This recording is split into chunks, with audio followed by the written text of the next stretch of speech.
જે વ્યક્તિ આ જ્ઞાન મેળવે છે એ પોતાની ઇન્દ્રિયો પર કાબૂ મેળવી લે છે અને એનું પરિણામ શું આવે? પરમ શાંતિ.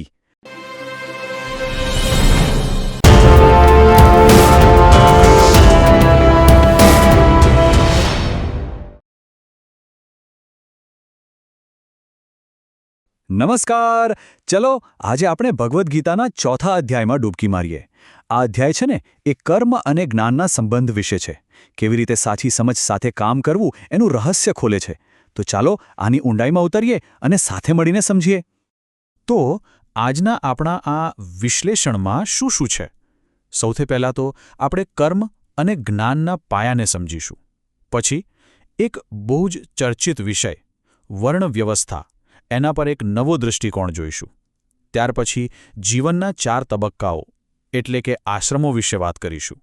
અને છેલ્લે જ્ઞાનની એ અદ્ભુત શક્તિ વિશે જાણીશું જે આપણને અંદરથી શુદ્ધ કરી શકે છે. સારું, તો ચાલો શરૂ કરીએ આપણા પહેલા મુદ્દાથી. આ અધ્યાય એક ખાસ યોગની વાત કરે છે, જ્ઞાન કર્મ સંન્યાસ યોગ.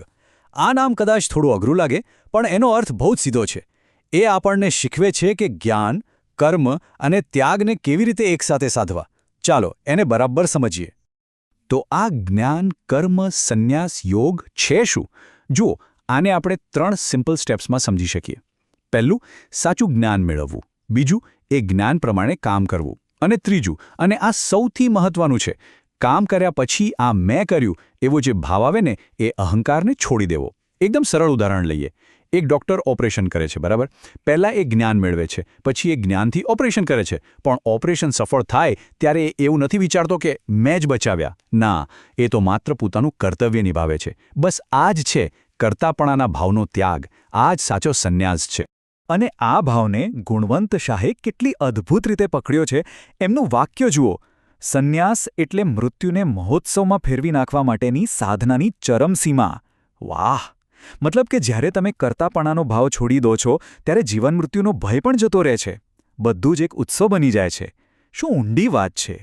ચાલો હવે એક એવા ટોપિક પર વાત કરીએ જે હંમેશાથી ખૂબ જ ચર્ચાસ્પદ રહ્યો છે અને જેના વિશે ઘણી ગેરસમજો પણ છે. હા, હું વાત કરું છું વર્ણ વ્યવસ્થાની. પણ ગીતા શું કહે છે આ વિશે? શું એ જન્મ આધારિત વ્યવસ્થાની વાત કરે છે કે પછી એનો અર્થ કંઈ જુદો જ છે? ચાલો ઊંડા ઉતરીને તપાસ કરીએ. અહીં ભગવાન શ્રીકૃષ્ણ બહુ સ્પષ્ટ શબ્દોમાં કહે છે. શ્લોકમાં કહ્યું છે કે ગુણ ને કર્મના ભેદે સર્જા મેં 4 વર્ણે. અહીં 2 શબ્દો પર ખાસ ધ્યાન આપજો, ગુણ અને કર્મ. ગુણ એટલે કે વ્યક્તિનો સ્વભાવ, એની અંદરની ક્વોલિટીઝ, અને કર્મ એટલે એના કાર્યો. આખી વાતનો આધાર આ 2 જ શબ્દો પર છે. તો અહીં જ આખો ફરક સમજાઈ જાય છે.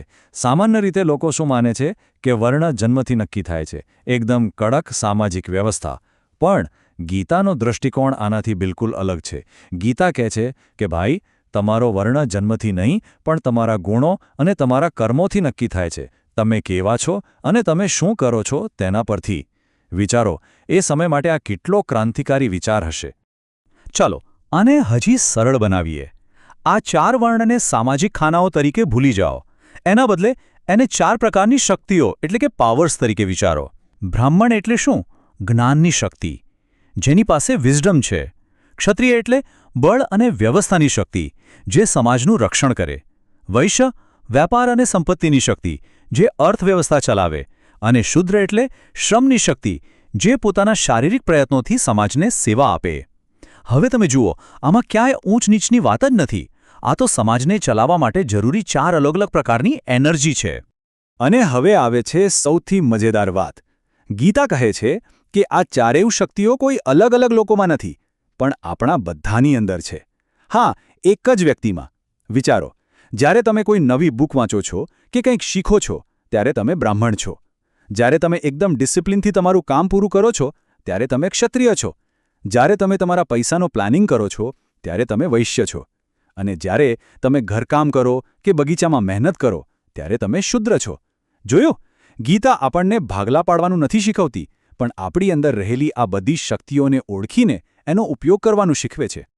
તો આપણે જોયું કે આપણી અંદર આ બધી શક્તિઓ છે, પણ આ શક્તિઓનો ઉપયોગ ક્યારે અને કેવી રીતે કરવો એના માટે પણ એક સુંદર વ્યવસ્થા છે. જીવનને એક સંપૂર્ણ યાત્રા તરીકે જોવા માટે આપણને 4 આશ્રમો એટલે કે જીવનના 4 તબક્કાઓનું માર્ગદર્શન આપવામાં આવ્યું છે. આ 4 આશ્રમો છે ને એ જીવનનો એક પરફેક્ટ રોડમેપ છે. પહેલો તબક્કો બ્રહ્મચર્ય. આ સમય છે શીખવાનો, જ્ઞાન મેળવવાનો. પછી આવે ગૃહસ્થાશ્રમ, જેમાં આપણે પારિવારિક જવાબદારીઓ નિભાવીએ છીએ. ત્રીજો તબક્કો વાનપ્રસ્થ. હવે ધીમે ધીમે દુનિયાવી જવાબદારીઓ ઓછી કરીને પોતાના માટે આત્મચિંતન માટે સમય કાઢવાનો. અને છેલ્લો તબક્કો છે સંન્યાસ, જ્યાં બધી આસક્તિઓ છોડીને પરમ શાંતિની શોધ થાય છે. અને આ કોઈ જૂની પુરાણી વાત નથી. આજે પણ આ એટલું જ રેલેવન્ટ છે. આ આપણને વર્ક લાઈફ બેલેન્સ શીખવે છે. પહેલાં શીખો, પછી કામ કરો અને છેલ્લે રિટાયર થઈને પોતાના માટે જીવો. કેટલું લોજિકલ છે. સારું, આપણે કર્મની વાત કરી, વર્ણની વાત કરી, જીવનના તબક્કાઓની વાત કરી. પણ આ બધાની ઉપર શું છે? આ અધ્યાયના કેન્દ્રમાં શું છે? એ છે એક એવી શક્તિ જે બધું જ શુદ્ધ કરી શકે છે.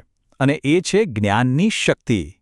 ચાલો સમજીએ કેમ આ જ્ઞાનને પરમ શુદ્ધિકર્તા કહેવામાં આવ્યું છે. આ શ્લોકનું રૂપક જુઓ, કેટલું પાવરફુલ છે. કહે છે કે જેમ ભડભડ સળગતી આગ સૂકા લાકડાને બાળીને રાખ કરી નાખે છે, બરાબર? એ જ રીતે જ્ઞાનની આગ આપણા બધા કર્મોના બંધનને બાળીને ભસ્મ કરી નાખે છે. પછી ભલે એ કર્મો સારા હોય કે ખરાબ, એ તમને બધા બંધનોમાંથી મુક્ત કરી દે છે. આનાથી મોટો કોઈ શુદ્ધિકર્તા હોઈ શકે? તો સવાલ એ છે કે આ જ્ઞાન મળશે ક્યાંથી? શું કરવું પડે એના માટે? ગીતા એના માટે પણ 3 એકદમ પ્રેક્ટિકલ સ્ટેપ્સ આપે છે. પહેલું, જે જાણકાર છે, જે જ્ઞાની છે, એમની પાસે નમ્રતાથી જાઓ. બીજું, સવાલો પૂછો, વારંવાર પૂછો, તમારી જિજ્ઞાસાને જીવતી રાખો. અને ત્રીજું, જેમણે સત્યને અનુભવ્યું છે એમની સાથે ચર્ચા કરો, સંવાદ કરો. મતલબ કે સાચું જ્ઞાન માત્ર ચોપડીઓ વાંચવાથી નહીં, પણ નમ્રતા, જિજ્ઞાસા અને સાચી સંગતથી મળે છે. અને આ જ્ઞાન મેળવવાનો ફાયદો શું? વેલ, એના ફળ તો ગજબના છે. પહેલી વાત, આ જ્ઞાન દુનિયાની કોઈ પણ ભૌતિક ભેટ કરતાં મોટું છે. બીજું, જે વ્યક્તિ આ જ્ઞાન મેળવે છે એ પોતાની ઇન્દ્રિયો પર કાબૂ મેળવી લે છે. અને એનું પરિણામ શું આવે? પરમ શાંતિ. મનમાં જે હજારો શંકાઓ હોય છે ને, એ બધી દૂર થઈ જાય છે. અને છેવટે એ વ્યક્તિ કર્મના દરેક બંધનમાંથી આઝાદ થઈ જાય છે. એના પર કોઈ કર્મની અસર થતી નથી. તો આખા અધ્યાયનો સાર શું છે? એ આપણને ખાલી રસ્તો નથી બતાવતો, પણ આપણા હાથમાં એક શક્તિશાળી હથિયાર પણ આપે છે. જ્ઞાનની તલવાર. એક એવી તલવાર જે મનની દરેક શંકાને કાપી શકે છે. તો હવે સવાલ આપણા માટે છે કે આ તલવારનો ઉપયોગ કરીને આપણે આપણી કઈ શંકા પર સૌથી પહેલો ઘા કરીશું?